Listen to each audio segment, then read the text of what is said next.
Hold on, let me light this real quick. Okay, I want to get you lighting it. Oh, bet.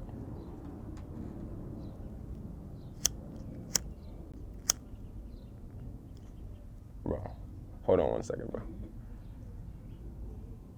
Cause here we go, big. It's not lighting. No.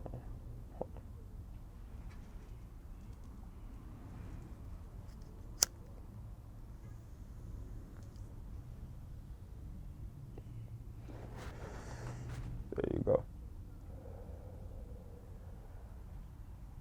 Okay. Woke up hit it swift because I woke up with a bad bitch. I treat her like she average, but that's only cause I'm mad rich. Used to being with the finest women, but it's gonna be a problem if you keep on touching this designer linen. Mine on the green like a Heineken. My name is Chrissy MMM. I'm from Freeport, New York. I'm one half of SLD, head of 9600. Chrissy MMM is a piece of art. He's what I always wanted to be and what now I am. He raps, he can do anything put in front of him, rap on any beat put in front of him. I treat you like my lawnmower, put your ass in my shed. Niggas pull to the function with 2 pillows like we going to bed.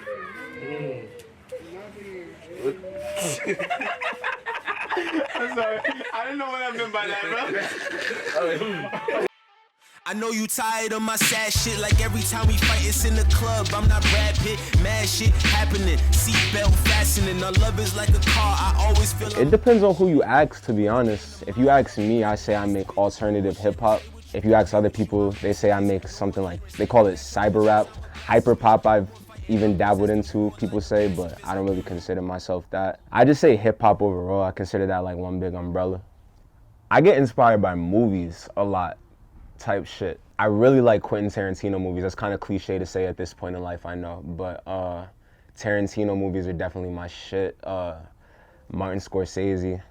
In terms of musically inspired, Tyler the Creator is probably like my biggest inspiration. He definitely taught me not to give a fuck, and that shit has definitely stayed with me, and it's reflected in my music. I literally have a song called Fuck 'Em All coming out. Bro, I can hear the planes outside. Ah! Come on. Sorry. I'm so sorry. It's all good. Come on, let's record. Laze Lux, he's the first person that I ever started making music with. Back then, when I was trying to be like a musical type manager to like my friends, he was producer for them. And like one day, he heard my voice and was just like, yo, like, why don't you just get on the beat? And I was like, alright, fuck it. And that stuck with me through like, in the beginning when I was dropping some ass shit.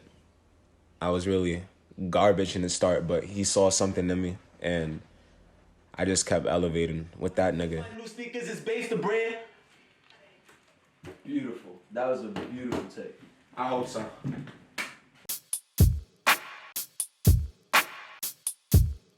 I put eye contact while you grip my seat. Playing in your head, fingers rubbing on my cheek. Know you got a man, can we keep it low key? I'm just running random. A lot of people are making music. It's a lot more accessible now. Things are more accessible than they ever have been. It's easier to drop stuff on different platforms.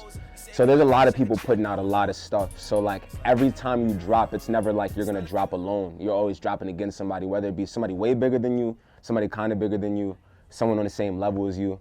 But that shit does get competitive, I'm not gonna lie, and it comes to the point where like the competition, like you can, as much as people want to say that they don't feel any competition, you could definitely feel that people feel competition, because like everybody's kind of just doing their own thing.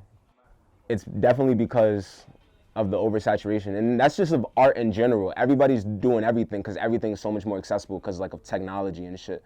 So that's definitely like a big struggle I face. Niggas swag is last year's, oh my God, bro. Come on. I'm scaring myself. No. Like Yeah. you're deep breaths. Deep bro. All right, come on. I got too ecstatic. I got too excited. Alright. All right, we're good. Honestly, another struggle I face is making sure that you're keeping people like entertained, you know? Like how often you want to drop compared to how often you need to drop is definitely like a big thing, you know? Sometimes you want to hold off on shit for like a couple years, but it's like, you know you can't. And sometimes you want to drop something back to back to back, but it's like, you don't want to oversaturate because it's like people are hearing mad shit every week. So you don't want to just be like, oh, this guy's dropping every single week.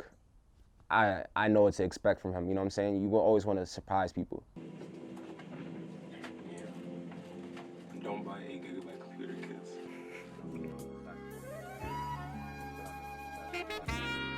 9600 shit, you already know what it is.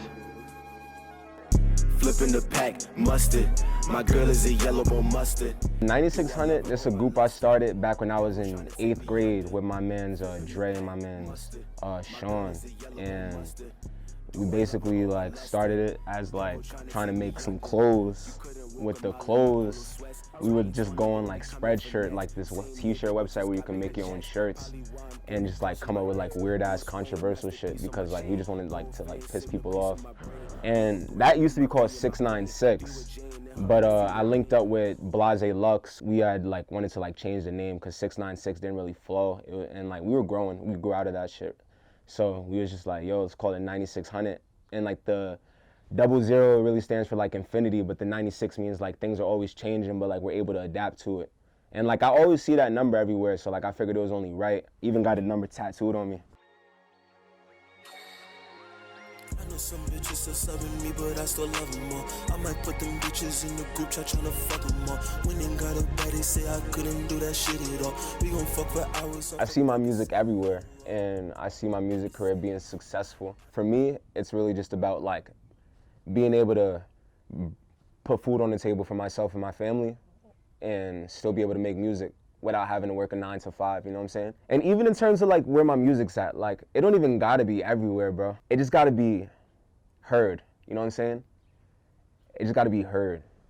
Heard enough to where like I'm able to do shit around my music, you know what I'm saying? Cause like it's not even just this music shit, really. It's like I wanna be able to make clothes and like people buy my shit. I wanna be able to design a couch and people are fiending for like to get the couch out of my house, you know what I'm saying? Really just getting into everything that I can. I want to be able to paint my face on a stick figure and sell that shit for 10 grand if I have to.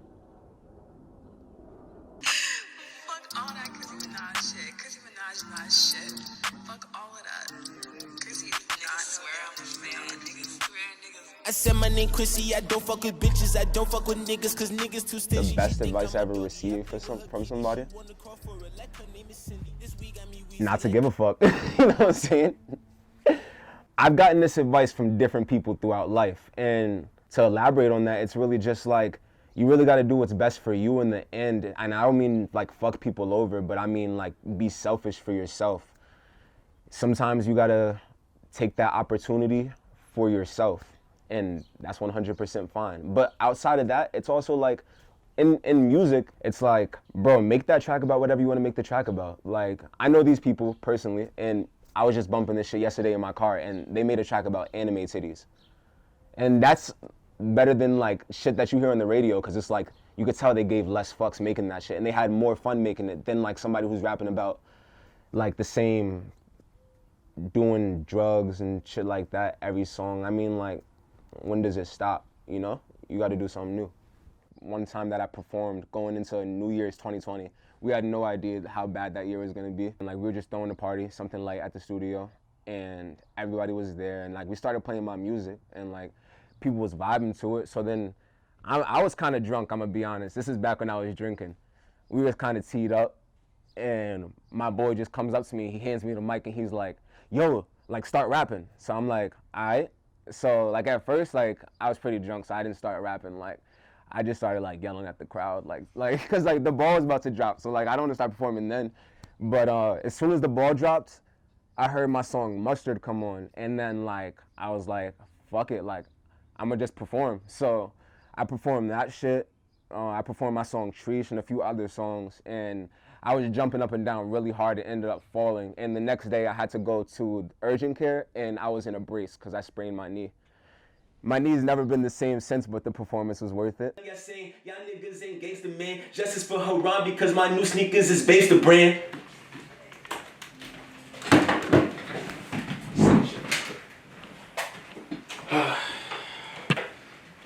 Always gotta get up after I finish. And yeah, I like my women like my clothes. BBB, the belt is like a kidney. Feel like I died and came back to life, nigga. This my eulogy. Girls, girls, girls speak exotic lingo fluently. Light skin.